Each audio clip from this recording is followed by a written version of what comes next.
To this now, with the 2024 national and provincial elections just 2 months away, the Electoral Commission of South Africa is facing criticism from political parties. And besides attacks on the IEC, some parties have gone as far as inciting violence despite the Electoral Code of Conduct prohibiting such behaviour.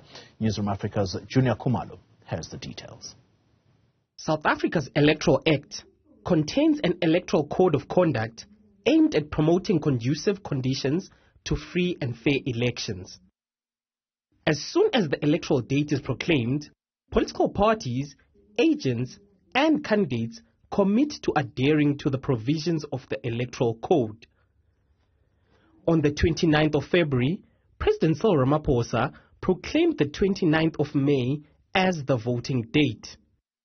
Despite this, parties set to partake in the elections and by extension who've committed to adhering to the provisions of the code continue to cast aspersions on the Electoral Commission of South Africa. I'm not hostile to the IEC. I want the best functioning IEC. When I say the electoral amendment bill was being promulgated inside that parliament by parties who were interested in keeping status quo, you will remember when we were going to court to fight this issue and making submissions. What did the IEC say? The IEC said, we will abide at the time of question. When we ask questions about signatures, we'll abide. Now, that doesn't help. The IEC has to be implementers of elections.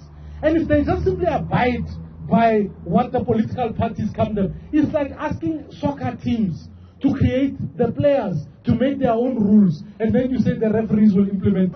Even more brazen, Umkhonto weSizwe youth leader went as far as declaring violence if the face of former president and MK campaigner Jacob Zuma doesn't feature on the ballot paper.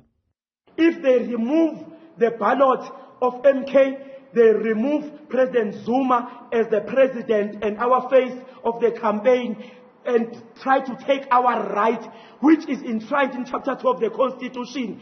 Currently, there won't be elections in South Africa. These utterances were made despite the Electoral Code of Conduct stipulating that those contesting elections ought to recognize the Electoral Commission's authority. The code implores parties and independent candidates to work with the IEC structures in a manner that allows it to perform its duties. It further prohibits language that provokes violence. If a party or an independent is suspected of breaching the code, voters are free to report such to the Electoral Court. The court has the jurisdiction to impose applicable sanctions against the offender. These range from fines of 200,000 rand or the possibility of disqualifying the offender from participating in the elections.